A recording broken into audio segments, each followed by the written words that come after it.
Queridos irmãos, sejam todos bem-vindos. Mais um vídeo com uma série de questões trazidas pelos amigos, ok? Os amigos que quiserem acrescentar questões a esta nova forma de fazer os vídeos, por favor, envie com comentários aqui no vídeo mesmo, trazendo uma questão que queiram ver desenvolvida. Podem enviar para o e-mail também, marcelo.alacipaiva@gmail.com, tá bom? Eu vou colocando na ordem aqui como chegar as questões, eu vou enfileirando, tá bom? Primeira questão de hoje. Muito bem. Questão de uma amiga. Sou catecúmena da Igreja Ortodoxa e conheci a vida de Maria do Egito. Sua história é muito importante, sobretudo na época da Quaresma. A minha dúvida, como mulher do século XXI, é qual é o grande ato de santidade de Maria do Egito. Ela era um tipo de ninfomaníaca e depois de sua conversão foi buscar viver desprovida de mantimentos no deserto e lá naturalmente morreu esquelética. O que tudo isso faz dela santa? Você acha que há aqui uma condenação do sexo?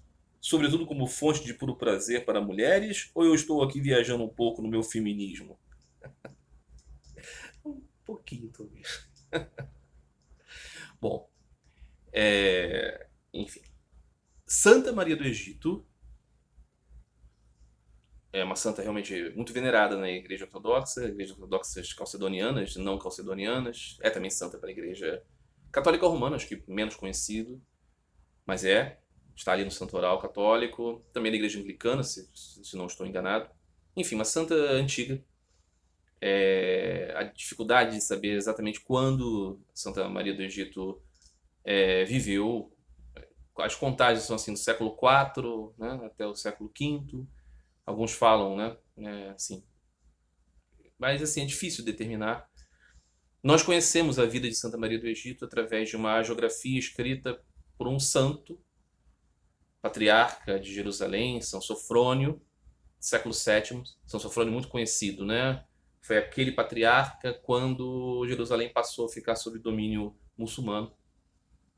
Ele foi o responsável, inclusive, né, por entrar um acordo com o califa, né, estabelecendo ali o direito dos cristãos, né? Conta-se, né, que o cerco de Jerusalém, né, a governança, né, dos cristãos estava sob a orientação do patriarca Sofrônio, e ele teria pedido, né, exigido que o próprio califa estivesse ali para ter um acordo sobre o direito dos cristãos após a dominação muçulmana. Consta que o califa foi, conversou com Sofrônio, acertou o direito dos cristãos, estabelecendo ali, por exemplo, a preservação dos lugares de culto dos cristãos. Até se conta, né, que o patriarca Sofrônio convidou o califa para orar no Santo Sepulcro e o califa teria declinado, orando fora do templo, para garantir aos cristãos que nunca algum muçulmano iria dizer: ah, não, se o califa rezou aí dentro, é mesquita. Essa história está relacionada à vida de São Sofrônio, né? Depois, né, considerado santo, São Sofrônio, patriarca de Jerusalém. Ele registrou a vida de Maria do Egito, que teria sido uma mulher existente, não sabemos, né, por volta do século V, porque a tradição guardava uma história de um monge do século V, né? Também virou santo, São Zósimo, que teria encontrado uma mulher esquálida no deserto, que parecia uma aparição, né? Que relatou para esse monge uma história de vida de santificação. Essa história de Santa Maria do Egito. A história de Santa Maria do Egito ela é geralmente lida na Igreja Ortodoxa Calcedoniana na semana final da Quaresma.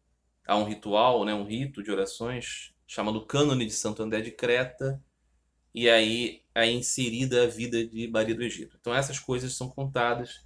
Então conta-se, né, que esse monge Zósimo, ele era de um mosteiro ali em Jerusalém, em que o costume era que na Quaresma os monges fossem ao deserto, imitando Cristo, né, ficassem lá no ascese, né, esforços ascéticos, austeridades espirituais.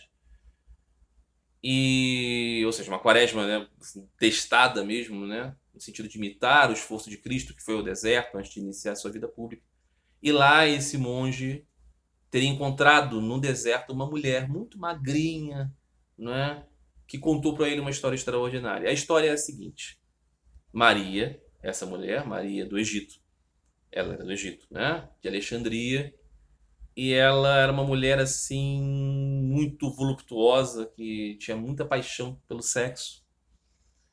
E ela não era prostituta, ela tinha relações com vários e vários homens por prazer mesmo. E em um dado momento ela viu uma peregrinação de pessoas indo para Jerusalém para uma festividade da Santa Cruz e ela decidiu então fazer uma brincadeira, ir peregrinando junto com os peregrinos, tendo relações com vários homens nessa peregrinação lá na cidade, queria testar os peregrinos, queria, enfim, pagou a viagem dela com sexo, essas coisas todas.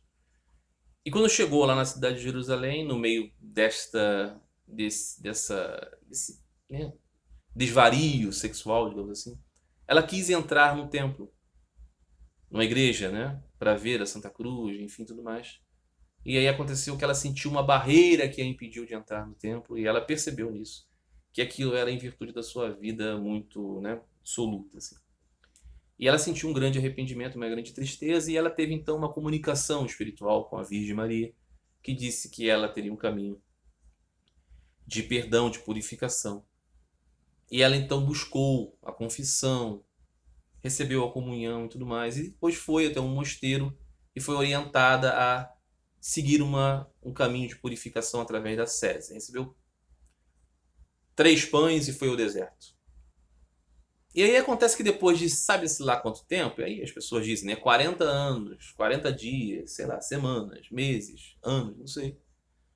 Ela teria então vivido lá no deserto pela graça do Espírito Santo e encontrou esse monge. E aí contou a história dela toda, né? Aí essa querida aqui que escreveu está perguntando o que tem isso de santo? Por que isso é tão importante? Ela era uma mulher que gostava de fazer sexo, deixou de fazer sexo, foi pro deserto meio que buscar o suicídio. Isso é vida santa? Bom, qual é o ponto? Ela pergunta se isso não é machismo, se isso não está implícito aqui um ensinamento machista, dizendo que as mulheres não podem ter prazer sexual, se não é uma coisa do patriarcado isso. Olha, em todos os caminhos espirituais você vai ter uma questão, não é? Que o controle das paixões da nossa mente e do nosso corpo é necessário para que tenhamos realização. Dominar a nossa sede pelo que é externo a nós. Ideias, conquistas, prazeres. Se essas coisas nos dominam, nós não realizamos o interior. Isso é universal. Todos os caminhos vão dizer isso. E aqui, com a história de Maria do Egito, não sei se existiu essa mulher, ok?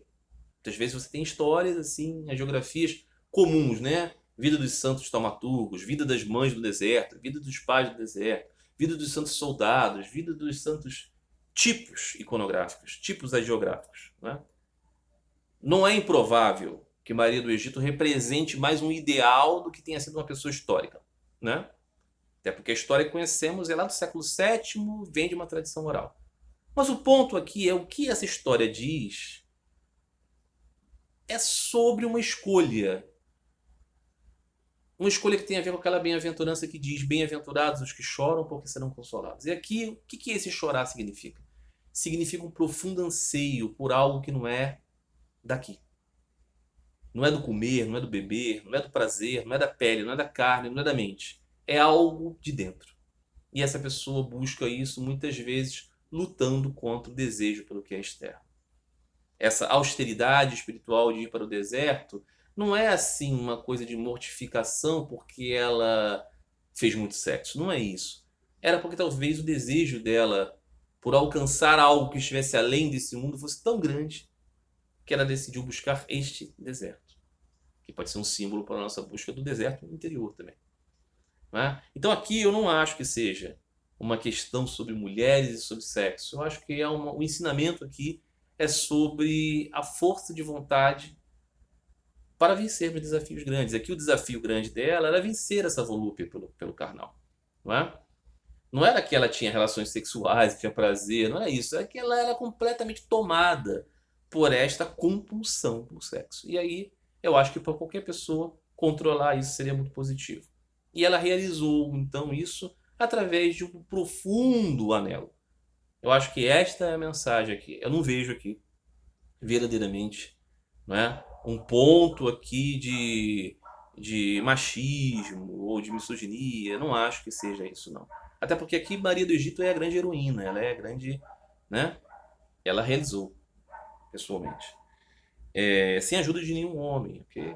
Conta essa história, né? Que São Zósimo, o monge, depois encontrou o corpo dela. Um leão veio, ajudou a enterrar, fazer um buraco, colocou lá dentro. Essas coisas todas nós podemos dizer assim, são molduras e tudo mais.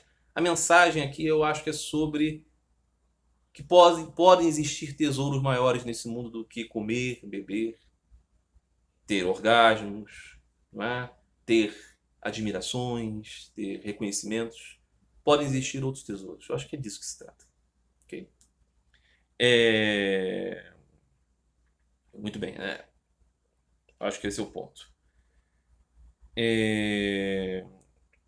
Outra questão. Existe um modelo universal de vida santa ou luminosa? Algo que possa ser dito de qualquer um, seja qual fosse a religião, essa pessoa realizaria o melhor? Sim, certamente. Eu digo costumeiramente que as bem-aventuranças contidas ali no início do Sermão na Montanha, né, capítulo 5 de Mateus no Evangelho, elas nos apontam para aspectos universais de santidade. Bem-aventurados os mendigos de espírito, aquele que sabe que não tem posse nesse mundo. Bem-aventurados os que choram, aquele que tem anseio pelo espiritual. Anseio profundo, como diria Sri Ramakrishna, né? O desejo do avarento pelo dinheiro, você tem isso por Deus? Né? Desejo de um apaixonado pelo seu amor, você tem isso por Deus? Desejo daquele que busca escapar do afogamento, por Deus, você tem? Ter esse anseio. Né? O mendigo, não é um mendigo literal, é aquele que sabe que não tem posses, nem a mente, nem o corpo. Tudo é transitório, sabe disso profundamente. Aquele que é manso, não fere ninguém, vê o divino em todos, não fere ninguém. Como poderia ferir o meu Deus, presente no meu irmão, presente naquele animal, presente neste mundo? Não é? Aquele que tem fome e sede de justiça, se compromete com a justiça, com a bondade, com a correção, com os mais fracos, mesmo às vezes levando na cabeça, sofrendo muito. Não é? Misericordioso. Trata todos como gostaria de ser tratado. Perdão dá a todos. Esse indivíduo purifica o seu coração em ver Deus. Essas características são santidade universal. Qualquer um que realizar essas coisas será santo, seja qual for a sua língua, a sua cultura, a sua época. Então isso é assim, são marcas da santidade universal. Independente de ideologia, de credo, não é? Cultura. Essas coisas na vida de alguém tornam alguém um espelho de Deus. Marcelo, você jogou um esporte chamado rugby durante um tempo, não foi? Foi. Você conhece o caso de um jogador da Nova Zelândia dos anos 80 que não aceitava jogar aos domingos, em razão do domingo ser o dia do Senhor? Como você vê isso? É exagero ou de fato ele estava colocando Deus na frente do mundo? Os muçulmanos não param tudo para fazer suas orações durante o dia? Bom, primeiramente sim. Durante algum tempo da minha vida eu fui muito ligado nesse esporte chamado rugby union, rugby de 15. Fui tão interessado que cheguei a, junto com alguns amigos, fundar, né, um clube na cidade do Rio de Janeiro, Guanabara Rugby Futebol Clube, que até hoje existe. Está aí jogando, disputando, competindo. E foi uma época muito feliz. Eu conheci pessoas maravilhosas, foi muito bom. Esse caso que ele falou aqui, um jogador da década de 80 da Nova Zelândia que não jogava os domingos porque era cristão. Sim, Michael Jones. Michael Jones foi um flanker. Flanker é uma posição do jogo. Ele era samoano, mas acabou se naturalizando neozelandês, que era muito comum na época. Ainda hoje né? Os jogadores ali das Ilhas do Pacífico acabam, né, mirando muito na Nova Zelândia, né? Os All Blacks, seleção muito famosa. E ele de fato tinha essa característica, né? Ele é muito cristão, um cristianismo, né, muito pujante ali nas ilhas do Pacífico, né? Cristianismo de modo geral evangélico, né? Nas ilhas, né, polinésias ali, são muito influenciados pelo cristianismo de modo geral evangélico, muitos católicos também. Pouquíssimos cristãos ortodoxos, porque a igreja ortodoxa não vai viajar até lá, né? Não são bizantinos o suficiente, né? Mas enfim. E o povo é muito, muito devoto, muito piedoso. É uma expressão bonita, inclusive, de piedade daqueles cristãos ali polinésios, um canto, uma simplicidade, uma pureza, uma bondade. E ali existe uma segunda religião muito importante, que é o rugby. Então existe muito disso, essa conexão do rugby com pessoas cristãs, né? Geralmente no final do jogo fazem assim uma roda, oram com muita fé. É muito genuíno, é muito bonito. Enfim, mas o que acontece? Ele fala desse jogador, o Michael Jones, que era um craque, um grande jogador, em que de fato, né, tinha essa coisa de não jogar aos domingos. Mas é importante dizer, talvez esse amigo aqui não tenha pescado isso, que naquela época o rugby era um esporte amador. O rugby era um esporte assim, aparecendo na televisão, muito importante em muitos países, né, uma paixão popular em muitos países, jogado em estádios cheios e tudo mais. Mas ele era um esporte amador, totalmente amador. O rugby union, o rugby de 15, né, o rugby original. Então os jogadores não ganhavam dinheiro com rugby. Eles não eram profissionais de rugby. O cara era professor, era jogador de rugby. Era militar, era jogador de rugby. Era comerciante, era jogador de rugby. É de verdade, era assim. Mesmo o astro, imagine isso, que coisa curiosa, né? Isso foi até 1995. O rugby era amador. Então, naqueles anos ali que o Michael Jones jogou, talvez ele considerasse assim, olha, o rugby é um hobby. Muito levado a sério, mas um hobby, né? Então ele não é um trabalho. Então, né, entre um hobby, uma brincadeira, uma recreação muito glamurosa, muito importante, mas e a oração, eu prefiro a oração. Talvez isso tenha pesado. Eu não sei se o rugby fosse profissional, se aquilo fosse o ganha-pão dele, se ele agiria da mesma forma. Não sei, não sei. Né? Então aqui eu acho que tem isso. Isso também é importante. E isso pode trazer uma outra conceituação na coisa. Posso dizer, né? Ele desfalcou a Nova Zelândia em jogos importantíssimos, em duas Copas do Mundo, numa delas uma semifinal contra a Austrália. A Nova Zelândia perdeu, inclusive. Não sei se perdeu porque ele não jogou, mas eu sei que na outra Copa ele não foi convocado porque o técnico falou, olha, não dá, né? Tem jogos importantes aqui, a gente sabe que a gente vai jogar domingos, em jogos decisivos, e você não pode jogar, então. Mas ele levou numa boa, ele disse, não, não, tranquilo. É uma escolha mesmo. Pode parecer assim, bonito, austero, mas eu acho que tem um pouco disso. Não era a profissão dele na época. Mas eu, particularmente, a pergunta é essa, o que eu acho disso? Eu acho isso errado, eu acho isso exagerado, considerando o Evangelho. O Evangelho, uma questão predominante, repisada no Evangelho, é a questão do sábado, o dia do sábado, o sabá. Jesus curou no sábado, Jesus pregou no sábado, Jesus conversou no sábado, Jesus ressuscitou alguém no sábado. Não pode. Não pode. O paralítico andou, era sábado. Isso é muito colocado. Então, é uma mensagem do Evangelho de que o formalismo em relação a essas coisas não era próprio de Jesus. Alguém pode dizer assim, tudo bem, mas ressuscitar alguém no sábado é uma coisa, jogar bola, jogar rugby é outra. Eu concordo, mas o que está colocado no Evangelho é de que isso não é importante. O importante é você guardar Deus no coração o tempo inteiro e ser de Deus o tempo inteiro. Então, se você pode jogar rugby em algum dia, você pode jogar no sábado. Você pode jogar no domingo, né? O sábado cristão. O sabá cristão. Porque o ponto é esse. Se alguma coisa é errado de se fazer no dia do Senhor, é errado de se fazer todos os dias. E se é certo fazer nos outros dias, por qual razão não fazer no dia do Senhor? Porque o dia do Senhor, segundo o Evangelho, são todos os dias. Então, nesse aspecto, eu acho que existe aqui um pouquinho de desconexão. Aí esse amigo me pergunta, os muçulmanos não fazem 5 orações por dia e deixam de fazer tudo e vão fazer suas orações? De fato. O Islã tem ênfases diferentes do Evangelho. As ênfases do evangelho são diferentes do cristianismo. O cristianismo tem o seu dia de guarda lá, os domingos, tem que... O evangelho não tem isso, meu amado. O evangelho não tem. Domingos, dias de festa. O evangelho não tem isso. Né? Mas isso está presente nos cristianismos. As ênfases do islamismo apontam para isso. Evidentemente também com certas considerações. Se o sujeito é um cirurgião, ele não vai parar de fazer a cirurgia dele porque é a hora da oração. Ele faz em um outro momento. Né? Mas são ênfases diferentes. Eu acho que aqui o ponto em questão é, no caso das orações muçulmanas, é manter a lembrança de Deus por mais tempo. Né? E fazer com que o indivíduo não se esqueça. É uma forma pedagógica de se expressar isso. Né? Tem o seu valor, sem dúvida nenhuma. Tem muito valor designar horário para orar, dia para fazer as coisas, as práticas, precisamos disso. Né? Para centrar a nossa atenção. Nós fazemos isso com tudo. Por qual razão não fazer isso para trabalhar a nossa espiritualidade? Mas eu acho que nesse caso aqui, né?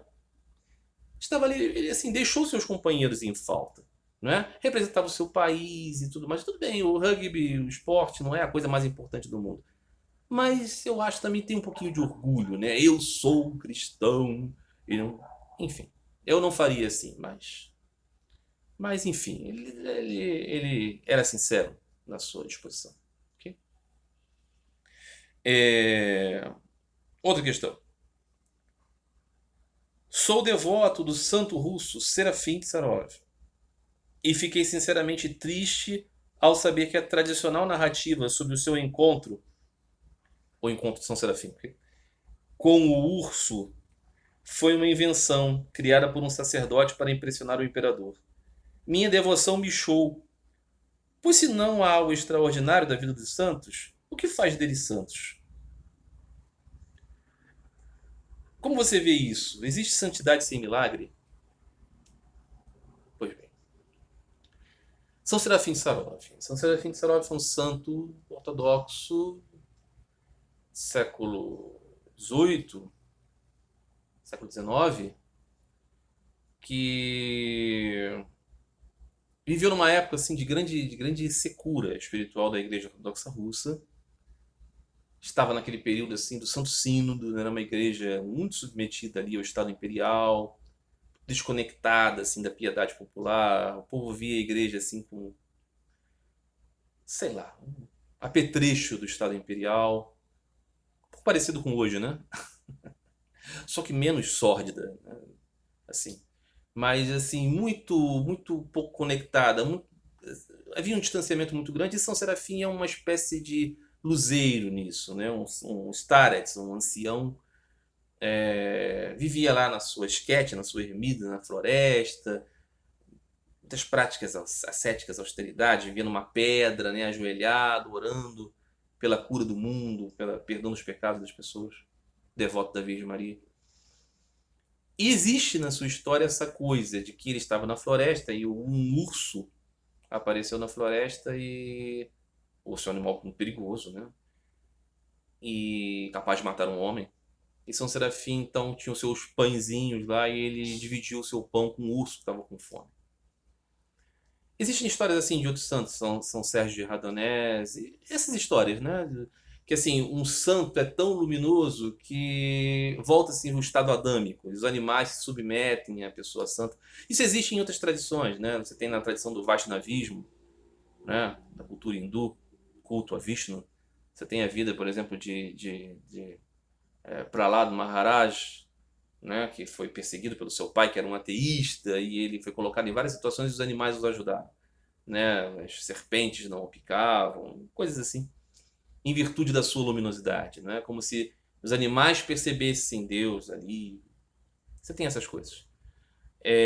Mas essas histórias são quase sempre narrativas, né? Mitológicas, narrativas bonitas para emoldurar um conceito. Elas não são fatos, né? Mas no caso São Serafim, realmente essa história acabou chegando. O São Serafim foi canonizado, né, no início do século XX pela Igreja nos tempos do Imperador Nicolau II. O Imperador Nicolau II era muito influente, né, evidentemente, né, dono da Igreja, chefe da Igreja, propriamente dito. Okay? E chegou até ele, né, essa história não é? É, de uma monja, né, que teria convivido com Santo Serafim e que teria relatado isso, né? Essa história do urso. Mas depois, assim, acabou havendo, né, uma confissão mesmo, né, de que a própria monja, acho que no leito de morte, havia confessado que essa história não era verdadeira, que o padre meio que forçou ela a contar e tudo mais. E que São Serafim, na verdade, tinha afastado o urso com jogando um favo de mel para ele, uma coisa assim, ou jogando pão longe pro urso ir, mas para sobreviver. Não dividiu o pão com o urso, porque assim, o urso, ele é um animal irracional, ele quer comer o pão e, se possível, a pessoa, se for o caso, né? Então, realmente não acontece assim. Aí esse amigo diz, ele ficou sabendo disso, né? E ficou triste, a fé dele bichou, porque São Serafim deixou de ser para ele um exemplo, porque não houve um evento da amizade de São Serafim com o urso. Aí ele me pergunta se pode existir santidade sem milagre. Para ele isso não é possível. Olha, o milagre é um coração cheio de amor a Deus. O milagre não é você ser amigo de urso. Tem gente que é amigo de urso e não pensa em Deus. O sujeito que é domador de circo. Não tem nada a ver isso. Há uma história da vida de São Serafim que eu acho muito mais legal, sempre me emocionou, que eu sempre achei muito mais símbolo de santidade, que foi assim, São Serafim, ele estava lá, São Serafim era um homem corpulento, forte, estava lá vivendo na sua esquete, e certa vez ele foi assaltado por três sujeitos que, coitado, ele não tinha nada para dar, não tinha nada de valioso na sua ermida. E aí esses malvados bateram muito em São Serafim. E ele poderia ter até confrontado eles, porque ele era mais corpulento que eles. Ele tinha um machado para cortar lenha, mas ele se deixou bater e foi muito espancado mesmo, até ficar, né, ficou coxo, ficou com uma deficiência na perna. E aí no final das contas acabaram pegando esses homens, eles foram julgados e São Serafim foi defendê-los. São Serafim foi protegê-los e pedir para que eles não fossem castigados. Isso é muito mais lindo do que ser amigo de urso. Então, assim, mas talvez esse amigo não veja nisso grande coisa. Eu vejo. Eu vejo nisso o espírito presente. Então não é isso, né? O milagre é uma vida de realização de Deus, de identificação do divino, no meio dessas coisas todas transitórias, nós vermos dentro de nós mesmos o eterno, né? Então é isso que devemos buscar como parâmetro. Não essas coisas extraordinárias do milagre, né? É esse tipo de coisa um pouco que atrapalha, né? Então, assim, pensemos no Sermão na Montanha. Não, as pessoas querem pensar em Cristo andando sobre as águas. Não é isso, né? A gente pega. Sri Ramakrishna, né, contava uma história, né, de um homem que ele foi buscar fazer ascese, esforços ascéticos para conseguir poderes. E ele abandonou o seu guru para viver 10 anos na floresta fazendo austeridades espirituais. E aí, depois de 10 anos, ele voltou para o seu guru e disse: Mestre, eu agora consigo caminhar sobre as águas. Eu atravessei um rio aqui andando para chegar até o Senhor. E aí o guru disse: Foi isso que você conseguiu depois de 10 anos de austeridades? E o discípulo disse: Sim. E aí o guru falou: Você desperdiçou o seu tempo. Com 2 moedinhas você pagava o barqueiro e ele trazia você.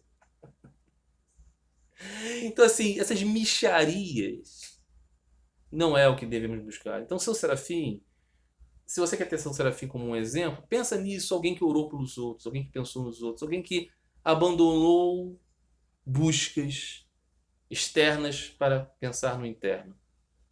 Perdoou os seus agressores. Né? Amizade com o urso. Né? Devemos ter isso em mente.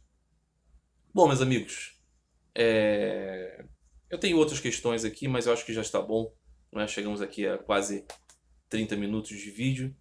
Eu acho que abarcou uma série de questões bastante interessantes. Me digam se estão gostando desse formato, tá bom? E novamente convido os amigos a trazerem questões.